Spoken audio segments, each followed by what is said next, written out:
दोस्तों, तो आप सब कैसे हो? फिर से आपको एक बार गुरुदेव क्लासेज में स्वागत है। निर्वाचन आयोग देखते हैं इलेक्शन कमीशन के बारे में। 21वां चैप्टर है, मतलब भाग 15 है। अनुच्छेद 324 से 329 है। प्रारंभ में निर्वाचन आयोग एक सदस्य ही था, लेकिन वर्तमान में निर्वाचन आयोग में 3 सदस्य हो गए हैं। क्या है? 3 सदस्य हो गए हैं। जैसे देखते हैं कि 3 सदस्यों में 2 अन्य निर्वाचन और 1 मुख्य निर्वाचन आयोग, मतलब कि एक हेड हो गया, 2 इनके बच्चे हैं, एक लड़का एक लड़की है। मान लेना है भाई, क्या दिक्कत है। निर्वाचन आयोग की स्थापना 1950 में हुई थी। इनका जो स्थापना 1950 में हुआ था। और मतदाता दिवस मनाया जाता है 15 जनवरी को। मतदाता दिवस मनाया जाता है 15 जनवरी को। निर्वाचन आयोग के कार्य क्या है? राष्ट्रपति, उपराष्ट्रपति, लोकसभा, राज्यसभा और विधानसभा और विधान परिषद का चुनाव कराना। ये सबकी जिम्मेवारी किसकी है? तो निर्वाचन आयोग का है। कह रहा है कि स्थानीय कार्य का चुनाव राज्य निर्वाचन और आयोग द्वारा किया जाता है। नामांकन पत्रों की परीक्षा करना, मतदाता सूची तैयार करना, चुनाव चिन्हों का बंटवारा करना, राजनीतिक दलों को मान्यता जो है देना। तो ये सब किसका काम है? निर्वाचन जो है आयोग के जो है काम है। कह रहा है कि कौन सी पार्टी राष्ट्रीय पार्टी है कि नहीं, यह निश्चित करना। रेडियो और टीवी पर कार्यक्रम प्रसारण की अनुमति प्रदान करना। चुनाव के उम्मीदवारों के खर्च निर्धारित करना। चुनाव के समय आचार संहिता लागू करना। चुनाव में धांधली होने पर जो है चुनाव रद्द कराना। ये सब निर्वाचन आयोग का है। कह रहा है क्वेश्चन कि निर्वाचन आयुक्त की नियुक्ति राष्ट्रपति करता है। निर्वाचन आयुक्तों की योग्यता निर्धारण संसद करती है। निर्वाचन आयुक्तों की कार्यकाल 6 या 65 वर्ष जो भी पहले है। निर्वाचन आयुक्त की त्याग पत्र राष्ट्रपति, मतलब जो निर्वाचन आयुक्त का त्याग पत्र अपना राष्ट्रपति को देगा। वेतन सुप्रीम कोर्ट के न्यायाधीश के जितना मिलता है 2.5 लाख वेतन मिलेगा भाई निर्वाचन आयुक्त के। निर्वाचन आयुक्तों को हटाया जाना, यानी मुख्य निर्वाचन आयुक्त का जो उसी प्रकार हटाया जाता है जैसे सुप्रीम कोर्ट के न्यायाधीश, अर्थात साबित कदाचार व असमर्थ के आधार पर। इसे आम बोलचाल की भाषा में महाभियोग कहते हैं। अन्य निर्वाचन आयुक्त, मुख्य निर्वाचन आयुक्त का सिफारिश पर राष्ट्रपति द्वारा। और अन्य मतलब जो है निर्वाचन आयुक्त हैं 2, तो उनको जो है अगर मुख्य निर्वाचन आयुक्त कह रहा है तो उसके आधार पर हटा दिया जाएगा, राष्ट्रपति हटाएंगे। कह रहे क्वेश्चन कि राष्ट्रीय पार्टी का मानक लेकिन लोकसभा की कुल सीटों का 2% मिलना चाहिए। सीटें कम से कम 3 राज्यों में प्राप्त होती। सीटें जो है 3 राज्यों में, जैसे केजरीवाल की पार्टी है वहाँ दिल्ली में है, पंजाब में है और कहीं पर था जो राष्ट्रीय पार्टी का दर्जा हो गया है। 11 सीटें कम से कम जो है 3 राज्यों में हो। लोकसभा चुनाव में डाले गए कुल वैध मतों का जो है 6% मत कम से कम 4 राज्यों में। इसके साथ ही कि लोकसभा की 4 सीटें पर विजयी। जमानत जो है राशि का मान है। जमानत राशि के कुल वैध मतों का 1/6 वोट प्राप्त करना होता है। यदि कोई उम्मीदवार कुल वैध मतों का जो है 1/6 नहीं प्राप्त कर सकता है तो जमानत राशि जब्त हो जाती है। चुनाव के 24 घंटे पहले प्रचार प्रसार बंद हो जाता है। राष्ट्रपति जो है क्या है? 15,000 रुपये जो है राष्ट्रपति का जो है जमानत राशि है। उपराष्ट्रपति का 15,000 है। सांसद का जो है 25,000 है। और विधायक का जो है 1,000 रुपया है। और ग्राम सभा के कितना है? तो 2,000 रुपया ग्राम, ठीक है नहीं सॉरी, राष्ट्रपति का 15,000 है, उपराष्ट्रपति का 15,000 है, सांसद का 25,000 है, विधायक का 10,000 है और ग्राम सभा के जो है 2,000 रुपया है। नेक्स्ट देखते हैं तो लोक सेवाएं, 22वां चैप्टर देखते हैं लोक सेवाएं के बारे में। यानी कि भाग 14 में जो है कहा गया है कि 315 से 324 तक लोक सेवा 3 प्रकार की होती है। जैसे अखिल भारतीय सेवा, कौन? अखिल भारतीय सेवा हो गई, और संघीय केंद्रीय सेवा हो गया, राज्य सेवा हो गया। अच्छा, एक और जो होता है कि जैसे भारतीय प्रशासनिक सेवा जिसे IAS होते हैं, भारतीय पुलिस सेवा IPS होते हैं, और भारतीय वन सेवा जो है IFS होते हैं। कह रहे क्वेश्चन के अनुच्छेद 315 संघ के लिए एक संघ लोक सेवा आयोग तथा प्रत्येक राज्य के लिए एक राज्य सेवा आयोग होगा, परंतु सांसद 2 या 2 से अधिक राज्यों के लिए एक ही लोक सेवा आयोग की स्थापना जो है कर सकती है। लोक सेवा आयोग के कार्य जो है अनुच्छेद 320 के तहत। लोक सेवा आयोग का कार्य जो होता है अनुच्छेद 320 के तहत होता है। कह रहा है क्वेश्चन कि सरकारी सेवाओं में नियुक्ति हेतु उम्मीदवारों के चयन के लिए प्रतियोगी परीक्षाओं का आयोजन करना। उम्मीदवारों का चयन कर अपनी रिपोर्ट सरकार का देना। विशेष तथ्य क्या है भाई? कह रहा है कि भारत के प्रथम जो है ICS जो थे, उस टाइम जो है IPS जो होते हैं, IAS होते हैं, IFS, उसमें सबसे बड़ा पद था ICS था।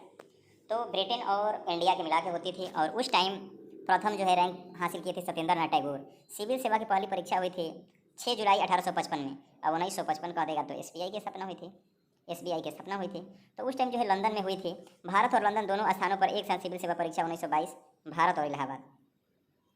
कह रहा है कि लोक सेवा आयोग की स्थापना जो है ली आयोग की सिफारिश पर 1926 में रोज बारकर की अध्यक्षता में हुई। सर्वप्रथम प्रतियोगी परीक्षा का आयोजन चीन में हुआ। लोक सेवा का जन्म जो है ब्रिटिश काल में हुआ है। लोक सेवा को इस्पात की चौखट या लोहा का आवरण कहा जाता है। कह रहा है क्वेश्चन कि कलेक्टर के पद का सृजन वारेन हेस्टिंग के समय में हुआ है। कलेक्टर का पद का जो सृजन किसके? वारेन हेस्टिंग के टाइम में। सिविल सेवा का विकास लॉर्ड कॉर्नवालिस के टाइम में हुआ है। सिविल सेवा का विकास जो है लॉर्ड कॉर्नवालिस के टाइम में हुआ है। कह रहा है कि जो है राजभाषा हमारा, राजभाषा क्या है? तो भाग 17 में कहा गया अनुच्छेद 343 से 361 तक। हिंदी हमारी राजभाषा है। राजभाषा का अर्थ राज की भाषा अर्थात शासन की भाषा हिंदी है। कह रहा है कि हिंदी दिवस मनाया जाता है 14 सितंबर को। 14 सितंबर को हिंदी दिवस मनाया जाता है। हिंदी को राजभाषा का दर्जा दिया गया 14 सितंबर 1949 को।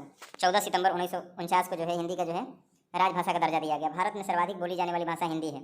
सर्वाधिक बोली जाने वाली भाषा कौन है? हिंदी है। कह रहा है कि अनुच्छेद 343 संघ की राजभाषा हिंदी होगी और लिपि देवनागरी होगी तथा शासकीय प्रयोजन के लिए अंकों का स्वरूप अंतर्राष्ट्रीय होगा। कह रहा है कि जैसे ही हिंदी को राजभाषा का दर्जा दिया गया, दक्षिण भारत के लोगों ने हिंदी को विरोध कर दिया और विरोध के बाद यह कहा गया कि संविधान के प्रारंभ के 15 वर्षों तक हिंदी को राजभाषा के रूप में माना जाए और शासकीय प्रयोजन के लिए अंग्रेजी का प्रयोग होता रहे। कह रहा है क्वेश्चन कि इन 15 वर्षों में राष्ट्रपति हिंदी की जगह अंग्रेजी को राजभाषा का दर्जा दे सकते हैं। राजभाषा अधिनियम 1963, राजभाषा अधिनियम 1963, राजभाषा अधिनियम 1963 के अनुसार संघ की राजभाषा हिंदी होगी, लेकिन शासकीय प्रयोजन के लिए अंग्रेजी को प्रयोग होता रहेगा।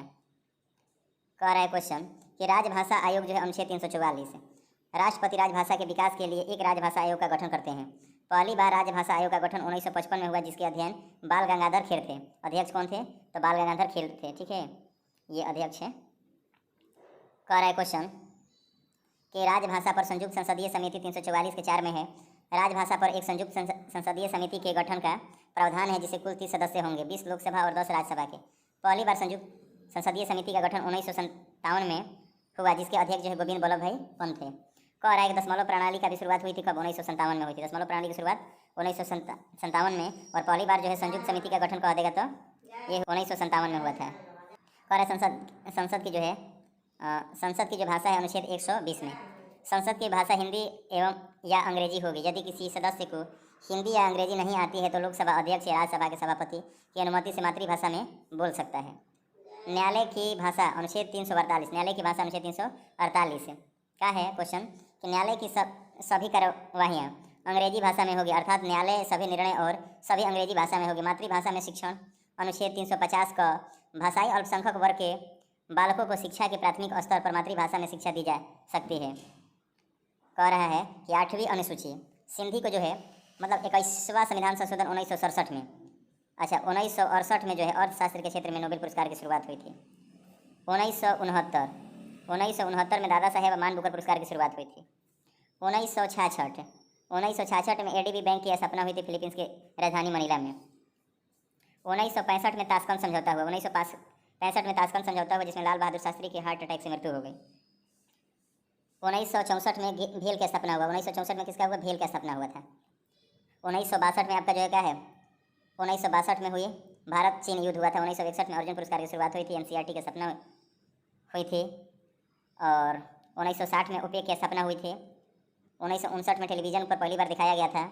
1958 में जो है भटनागर पुरस्कार की शुरुआत हुई थी। तो हमारा था क्वेश्चन कि 21वां संविधान संशोधन 1967 में हुई थी और 71वां जो है संविधान संशोधन 1992 में हुआ था, जिसमें नमक को जोड़ा गया। नमक भाषा, न से नेपाली, म से मणिपुरी, क से कोंकणी, बोगे डो। अब देखिए 92वां जो संविधान संशोधन 2003 में, अच्छा शिक्षा को भी हालांकि जोड़ा गया था 2003 में। तो अब देखिए इसमें जो है बदमाश जोड़ा गया। बदमाश का होता है बो से बोड़ो हो गया, डो से डोंगरी हो गया, और ए म से जो हो गया डोंगरी हो गया, मैथिली हो गया, बिहार में जो है मैथिली, और स से जो है संथाली हो गया, संथाली। तो बदमाश जोड़ा गया। बदमाश 2003 में आया। बदमाश कब आया था? 2003 में। 92वां संविधान संशोधन, ठीक है। बदमाश कब आया था भाई? तो 2003 में आया था। कह रहा है अनुच्छेद 351 में संघ हिंदी भाषा के विकास के लिए कार्य करे। संघ जो हिंदी भाषा के विकास के लिए कार्य करे। देखिए यह हम आपातकाल के बारे में पढ़ते हैं। 24वां चैप्टर जो है हमारा आपातकाल है, ठीक है। तो यहाँ इसको ले लेते हैं इस बार। तो कह रहे आपातकाल, तो देखते हैं। कह रहे कि भाग जो है 18 अनुच्छेद जो है 352, भाग 18 अनुच्छेद 352 से लेकर 360 तक जो है क्या है ये आपातकाल है। आपातकाल क्यों लगाया जाता है? जब एकता, अखंडता और प्रभुता के लिए संकट हो तब लगाया जाता है आपातकाल। आपातकाल पूरे भारत में या उसके किसी एक भाग में लगाया जा सकता है। कह रहा है कि आपातकाल के समय राज्य सूची के विषय पर कानून बनाने का अधिकार सांसद के पास हो जाता है। आपातकाल के समय लोकसभा और विधानसभा का कार्यकाल एक बार में 1 वर्ष तक संसद विधि द्वारा बढ़ाया जाएगा। आपातकाल 3 प्रकार के होते हैं। कह रहा है कि राष्ट्रीय आपात हो गया, राष्ट्रपति शासन हो गया और वित्तीय आपात हो गया। राष्ट्रीय आपात जो हो गया 352 हो गया, पहले राष्ट्र आता है राष्ट्रीय आपात, उसके बाद 356 राष्ट्रपति शासन और 360 जो हो गया वित्तीय आपात हो गया। तो राष्ट्रीय आपात 352 देखते हैं। कह रहा है कि राष्ट्रीय आपात 3 आधारों पर लगाया जा सकता है: युद्ध, बाह्य आक्रमण और सशस्त्र विद्रोह, सेना का विद्रोह। राष्ट्रपति अनुमान लगाकर ही इस तरह आपात लगा सकते हैं। पूरे देश में भी या भारत के किसी एक भाग में जो है आपात लग सकता है। मूल संविधान में सशस्त्र विद्रोह शब्द का उल्लेख नहीं था। सशस्त्र विद्रोह शब्द जो है 44वें संविधान संशोधन 1978 में जोड़ा गया आंतरिक अशांति शब्द की जगह। राष्ट्रीय जो आपात 356 है, इसको देखते हैं। राष्ट्रीय आपात की घोषणा राष्ट्रपति, कैबिनेट अर्थात मंत्रिमंडल के लिखित बिना लिखले ना होके तो लिखित जो है सलाह पर करते हैं। समय अधिक से अधिक 1 माह तक होता है। अधिकतम हालांकि कोई सीमा इसकी नहीं है, राष्ट्रपति शासन जो है लगा रहेगा, ठीक है। लेकिन एक बार में जैसे लगा दिया जाता है 1 माह, फिर जो है उसका जो है अधिकतम कोई सीमा नहीं है। यदि 1 माह से अधिक बढ़ाना हो तो संसद के जो है दोनों सदनों से अनुमोदन कराना होगा। एक बार अनुमोदन होने पर 6 माह तक का बढ़ाया जाएगा। इसी प्रकार 6 माह करके तब तक लगाया जाएगा जब तक स्थितियाँ सामान्य न हो जाए, अंतकाल तक, अनंत काल तक। कह रहा है कि अब तक 3 बार राष्ट्रीय आपात लगल है। 1962 में चीन आक्रमण, प्रधानमंत्री नेहरू थे, राष्ट्रपति सर्वपल्ली राधाकृष्णन थे। 1971 में पाकिस्तान के आक्रमण से प्रधानमंत्री इंदिरा गांधी थी, और गिरी जी थे, क्या है, राष्ट्रपति गिरी साहब थे, बीबी गिरी थे, राष्ट्रपति बीबी गिरी। कह रहा है कि आंतरिक जो है 1975 में आंतरिक अशांति पर इंदिरा गांधी लगा दी, राष्ट्रपति फखरुद्दीन अली अहमद जी थे। कह रहा है कि राष्ट्रीय आपात के समय अनुच्छेद 19 स्वतः निलंबित हो जाता है, जिससे प्रेस की स्वतंत्रता जो होता है वो बंद हो जाता है। अन्य मौलिक अधिकारों के निलंबन की सूचना राष्ट्रपति करते हैं। राष्ट्रपति शासन 356 आर्टिकल। तो राष्ट्रपति शासन देखते हैं कि यदि राष्ट्रपति को यह विश्वास हो जाए कि राज्य के शासन संविधान के अनुसार नहीं चलाया जा रहा है तो राष्ट्रपति शासन लगाया जा सकता है। राष्ट्रपति शासन के समय राज्य की सरकार को बर्खास्त किया जाता है। राज्य की सरकार न्यायालय जा सकती है। कह रहा है कि समय 2 माह के लिए लगाया जा सकता है। अधिकतम समय 3 वर्ष तक है। यदि 2 माह से अधिक समय के लिए बढ़ाना हो तो संसद के दोनों सदनों से अनुमोदन कराना होगा। कह रहा है कि एक बार अनुमोदन होने पर 6 माह तक बढ़ाया जा सकता है। यानी कि राष्ट्रपति शासन, राष्ट्रीय आपात में भी यही सिस्टम था और राष्ट्रपति शासन में भी यही सेम इसी प्रकार 6 माह करके 3 वर्ष तक लगाया जाएगा। लेकिन राष्ट्रीय जो था वो अनंत काल तक था, अनंत काल तक। पहली बार राष्ट्रपति शासन 1951 में पंजाब के पेप्सू में लगाया गया था, और सर्वाधिक बार राष्ट्रपति शासन उत्तर प्रदेश में 10 बार लगाए गए हैं। कह रहा है कि राष्ट्रपति शासन को किसी भी समय वापस जो है लिया जा सकता है,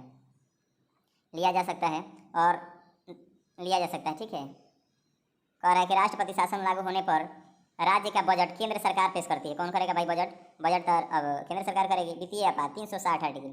जब भारत के राष्ट्रपति को यह विश्वास हो जाए कि भारत के वित्तीय संकट में है, स्थिति जो है वित्तीय स्थिति संकट में है, तो राष्ट्रपति वित्तीय आपात की घोषणा कर सकते हैं। समय 2 माह के लिए इसमें लगाया जाता है, और अधिकतम जो है कोई सीमा नहीं है जब तक वित्तीय स्थितियाँ समान न हो जाए।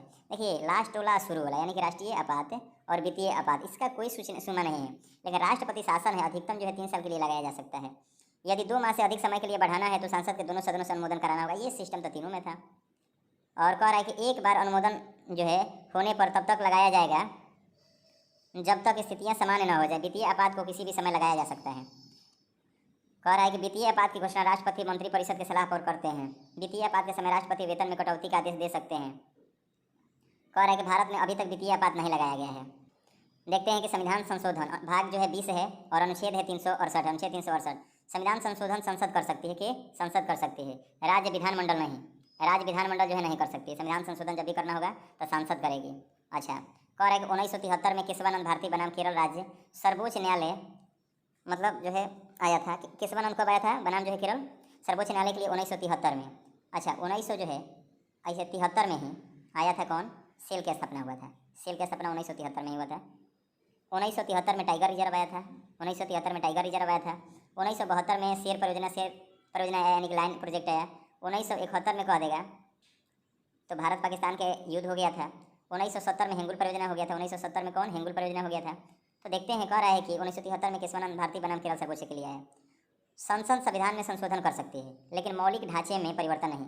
ये केशवानंद भारती जब आया तो वो बोला कि संसद संविधान में संशोधन कर सकती है, लेकिन मौलिक ढांचे में परिवर्तन नहीं कर सकती है। मौलिक ढांचे में संविधान के उद्देश्य या लक्ष्य में परिवर्तन न हो। कह रहा है कि वर्तमान समय में मौलिक ढांचा जिसे समाजवाद, पंथ निरपेक्ष और विधि के समक्ष समानता को कहा गया। नम्य या लचीला एक संविधान जिसमें आसानी से परिवर्तन किया जा सके उसे लचीला कहते हैं। जैसे ब्रिटेन का अलिखित है और विकसित है। लिखा लेकिन किसी ने लिखा और समय अवधि भी नहीं बताया जा सकता है, क्योंकि यह एक बार में बना ही नहीं है। लिखा गया है लेकिन किसी ने समय अवधि नहीं बताया है, और बताया जा सकता है कि यह एक बार में है कि नहीं है। अनम्य या कठोर कहते हैं। अनम्य या कठोर ऐसा संविधान जिसे आसानी से परिवर्तन न किया जाए, जैसे अमेरिका के संविधान कठोर है भाई, ठीक है। कह रहा है कि भारत का जो है नम्य अनम्य का मिला लचीला और कठोर दोनों है। यहाँ दोनों है, यानी कि ब्रिटेन वाला लचीला भी, अमेरिका वाला कठोर भी। कह रहा है कि संविधान के कुछ प्रावधानों को आसानी से परिवर्तन कर सकते हैं, जबकि कुछ प्रावधानों को परिवर्तन करने में कठिनाई होती है। संविधान में 3 प्रकार से संशोधन होते हैं। साधारण बहुमत से कह रहा है कि संविधान में 3 प्रकार से संशोधन होते हैं, साधारण बहुमत से, विशेष बहुमत के या 2/3 बहुमत से, विशेष बहुमत और आधे राज्यों के विधानमंडलों का समर्थन से। कह रहा है कि साधारण बहुमत से या कानून बनते हैं, साधारण बहुमत से कानून बनते हैं या संविधान में संशोधन नहीं होते हैं, संविधान में संशोधन नहीं होते हैं। साधारण बहुमत से कानून तो बनते हैं लेकिन संविधान में संशोधन नहीं होते हैं। साधारण बहुमत का अर्थ क्या होता है? साधारण बहुमत का अर्थ होता है कि सदन की कुल सदस्य संख्या का बहुमत 50% प्लस 1 आधे से 1 अधिक। यह संविधान संशोधन का सबसे नम्य और लचीला प्रक्रिया है।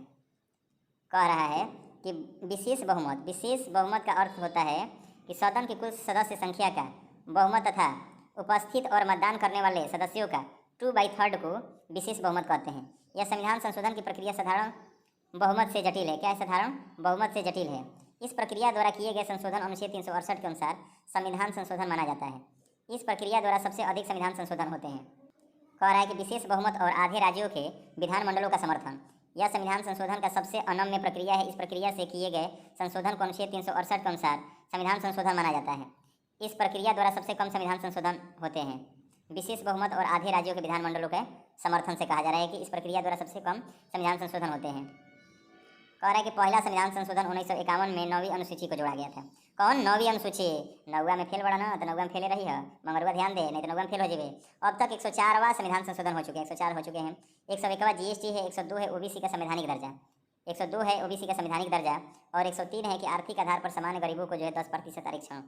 104 है कि सामाजिक एवं आर्थिक दृष्टिकोण से पिछड़े वर्ग को निजी शिक्षण संस्थानों में आरक्षण। कह रहा है कि कोई भी विधेयक उस स्थिति में संविधान संशोधन बनता है जब राष्ट्रपति का हस्ताक्षर हो जाए। संविधान संशोधन विधेयक को संसद के किसी भी सदन में पेश किया जा सकता है। संविधान संशोधन विधेयक पर राष्ट्रपति हस्ताक्षर करने के लिए बाध्य है। 24वां संविधान संशोधन 1972 के तहत साधारण विधेयक को राष्ट्रपति वीटो कर सकते हैं। साधारण विधेयक को राष्ट्रपति वीटो कर सकते हैं या पुनर्विचार के लिए वापस भेज सकते हैं।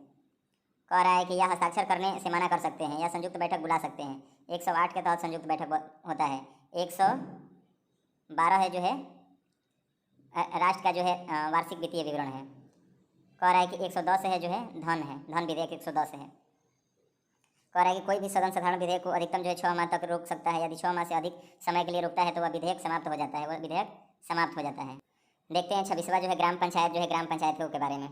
इसे ग्राम पंचायत है भाग 9 में है, अनुच्छेद 343 है। पंचायतों से संबंधित अनुसूची 11 है। कितना है? अनुसूची 11 है। कह रहा है कि पंचायतों से संबंधित अनुसूची 11वीं है। कुल विषय 29 है। पंचायती राज राज्य सूची का विषय है। कानून बनाने का अधिकार राज्य सरकार को है। कहा जा रहा है अनुच्छेद 40 ग्राम पंचायतों का गठन का उल्लेख है। पंचायती राज व्यवस्था का उद्घाटन जवाहरलाल नेहरू द्वारा 2 अक्टूबर 1959 को राजस्थान के नागौर जिले में किया गया। कह रहा है कि भारत में पंचायती राज व्यवस्था लागू है 24 अप्रैल 1993 से। भारत में पंचायती राज व्यवस्था लागू है 24 अप्रैल 1993 से। और पंचायती राज दिवस जो है मनाया जाता है 24 अप्रैल को। पंचायती राज दिवस मनाया जाता है 24 अप्रैल को। पंचायतों के वस्तुकार जो है बलवंत राय मेहता को कहा जाता है। पंचायतों के शिल्पी जो है बलवंत राय मेहता को कहा जाता है। कह रहे पंचायतों को संवैधानिक मान्यता मिली थी 73वां संविधान संशोधन 1992 में, और इसी में नमक भी जोड़ा गया था। नेपाली, मणिपुरी, कोंकणी पंचायतों में 1/2 या 33% महिलाओं के लिए आरक्षण जो है 92वां से है। वर्तमान में बलवंत राय मेहता मॉडल या त्रिस्तरीय मॉडल लागू है। कह रहा है कि बलवंत राय जो है मेहता त्रिस्तरीय 1957 में। क्या है? त्रिस्तरीय है। डीडीसी का मतलब होता है डिस्ट्रिक्ट। डीडीसी मतलब जिला पंचायत को कहते हैं। जिला जो है पंचायत। अच्छा, बीडीसी का मतलब होता है कि ब्लॉक पंचायत है, ब्लॉक डेवलपमेंट जो है तो क्षेत्र पंचायत कहते हैं। अब बीडीसी का होता है ग्राम स्तर पंचायत। ग्राम स्तर जो है पंचायत हो गया। अशोक मेहता जो है क्या है? अशोक मेहता जो है 1977 में द्विस्तरीय है। जिला परिषद और मंडल पंचायत। जिला स्तर और मंडल पंचायत। मंडला हमारा बेटा बा और जिला जो है परिषद। कह रहा है कि जीवी के राव जो है 4 स्तरीय 1985 में। जीवी के राव जो है 4 स्तरीय 1985 में आया। और राज्य विकास परिषद इसमें था, जिला परिषद था, मंडल पंचायत था, ग्राम पंचायत था। 1985 में द्रोणाचार्य के पुरस्कार की शुरुआत भी हुआ था। द्रोणाचार्य तो जीवी के राव आया था कब? द्रोणाचार्य के टाइम में। द्रोणाचार्य और जीवी के राव साथ है। जीबी रोड दिल्ली है। अनुच्छेद कह रहा है कि 243 के क ग्राम सभा है। 243 के क में ग्राम सभा है। 243 के ख में ग्राम पंचायतों का गठन है। 243 के ग में पंचायतों की संरचना है। 243 के घ में स्थानों का जो है आरक्षण है। कह रहा है कि अनुच्छेद 243 के अंग में पंचायती की अवधि है। 243 के 6 में चाचा सदस्यता के लिए अयोग्यताएँ हैं। 243 के 6 में छात्रा पंचायतों के शक्तियाँ और प्राधिकार और उत्तरदायित्व। अनुच्छेद 243 के ज में कहा गया पंचायतें द्वारा कर अधिरोपित करने की शक्तियाँ और उनकी निधियाँ। कह रहा है कि अनुच्छेद 243 के झ में कहा गया है कि वित्तीय स्थिति के पुनर्विलोकन के लिए वित्त आयोग का गठन। अनुच्छेद 243 के य में कहा गया है कि पंचायतों की लेखाओं का संपरीक्षा। अनुच्छेद 243 के ट कहा गया है कि पंचायतों के लिए निर्वाचन। अनुच्छेद 243 के ठ कहा है से संघ राज्य क्षेत्रों का लागू होना। कह रहा है कि अनुच्छेद 243 का अंग कह रहा है कि इस भाग का कतिपय क्षेत्रों को लागू न होना। कह रहा है कि अनुच्छेद 243 के ढ कह देगा ढ विद्यमान विधियों और पंचायतों का बना रहना। अनुच्छेद 243 का ण कहेगा तो निर्वाचित संबंधी मामलों में न्यायालयों के हस्तक्षेप का वर्णन है। तो देखते हैं ये बजट हमारा है। बजट शब्द का जो है संविधान में कोई उल्लेख नहीं, बजट का कोई नहीं। बजट शब्द का जगह वार्षिक वित्तीय विवरण है 112 अनुच्छेद के तहत। कह रहा है कि राष्ट्रपति प्रत्येक जो है वित्त वर्ष के प्रारंभ में एक वर्ष के आय और व्यय का अनुमानित जो है विवरण संसद को पेश करते हैं, जिसे आम बोलचाल की भाषा में बजट कहा जाता है। बजट सबसे पहले लोकसभा में वित्त मंत्री द्वारा पेश किया जाता है, इसके बाद राज्यसभा में पेश किया जाता है। कह रहा है कि पहला रेल बजट और आम बजट जो है एक साथ पेश होते थे, लेकिन 1924 में एक वर्थ कमेटी की सिफारिश पर रेल बजट को आम बजट से अलग कर दिया गया और पुनः 2017 से रेल बजट और आम बजट को फिर जोड़ दिया गया। वर्तमान समय में रेल बजट को आम बजट के संग एक साथ पेश किया जाता है। भारत में बजट का पिता जेम्स विल्सन है। जेम्स विल्सन को पिता कहा जाता है। तो यहाँ अब देखते हैं कि प्रश्न काल हमारा है क्वेश्चन आवर। संसद का पहला जो घंटा होता है प्रश्न काल होता है 11 से 12 बजे। ए भाई स्कूल 11 से 12 काहे नहीं आता है? पहला घंटा है प्रश्न काल का। इस काल में संसद के सदस्य मंत्री से प्रश्न पूछते हैं। इस काल में संसद के जो सदस्य होते हैं मंत्री से प्रश्न पूछते हैं। प्रश्न 3 प्रकार के होते हैं। प्रश्न जो है 3 प्रकार के होते हैं। कौन कौन होते हैं? तो तारांकित होते हैं, अतारांकित होता है, अल्प सूचना के प्रश्न होता है। अल्प सूचना के प्रश्न होते हैं। कह रहा है कि जब प्रश्न पूछने वाला सदस्य तुरंत उत्तर चाहता है तो प्रश्न पर एक तारा लगा देता है, जिसे तारांकित प्रश्न कहा जाता है। तारांकित प्रश्न को उत्तर मौखिक दिया जाता है। एक दिन में 20 तारांकित प्रश्न लोकसभा में पूछ सकते हैं। 20 तारांकित प्रश्न नहीं पूछ सकते हैं। और अतारांकित प्रश्न कह देगा तारा या स्टार, अंकित नहीं होता है, जिसका उत्तर लिखित दिया जाता है। एक दिन में 230 अतारांकित जो है प्रश्न पूछे जाते हैं। कह देगा कि अल्प सूचना के प्रश्न लोक महत्व के होते हैं, इनको 10 दिन पहले सूचना देकर पूछा जाता है और इसका उत्तर जो है मौखिक दिया जाता है। अब देखते हैं हमारा जो है कैग है, क्या है कैग? CAG 148 से 151 नियंत्रक महालेखा जो है comptroller auditor general of India कहा जाता है। भारत सरकार के समस्त आय और व्यय को देखने का कार्य नियंत्रक महालेखा परीक्षा करता है। कह रहा है कि नियुक्ति जो है राष्ट्रपति करता है, योग्यता संसद के द्वारा निर्धारित होती है। कार्यकाल 6 या 65 वर्ष तक जो पहले हो त्याग पत्र राष्ट्रपति को देते हैं।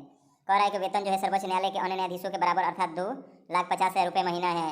हटाया जाना कि उसी प्रकार हटाया जाएगा जैसे सर्वोच्च न्यायालय का न्यायाधीश अर्थात साबित कदाचार एवं असमर्था, जिसमें आम बोलचाल की भाषा में अभियोग कहते हैं। कह रहा है कि शपथ जो है राष्ट्रपति दिलाते हैं। कैग को लोक वित्तीय संरक्षक कहा जाता है, लोक लेखा निधि का अभिभावक कहा जाता है, पथ प्रदर्शक का गाइड कहा जाता है और दार्शनिक मित्र कहा जाता है।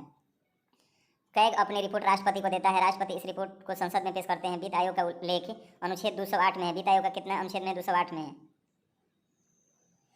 वित्त आयोग कह देगा कि वित्त आयोग केंद्र एवं राज्यों के बीच पैसों का या कर का बंटवारा करता है तथा भारत के संचित निधि से राज्यों को सहायता अनुदान देता है। और इस तरह से हमारा पॉलिटी का क्लास समाप्त हुआ। धन्यवाद, बाय बाय, टाटा।